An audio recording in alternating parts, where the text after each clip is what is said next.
Welcome back to Parts and Service. It looks like one of our guests left a personal item on our star attraction. Let's return it to the Good job.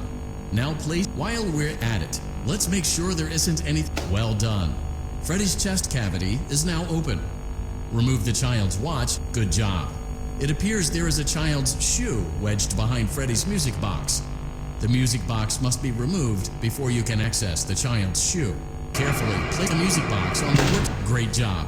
To reset the city latch, press the button located on Freddy's endoscope. Now, remove the child's shoe and place it in the lost and found bin. Well done. Return the music box to Freddy's chest cavity and we'll call it a day.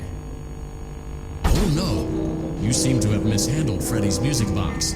This is not good. A replacement may be found on the work table. Crisis averted. To close Freddy's chest cavity. That concludes your time in Parts and Service. Your pay will be docked accordingly.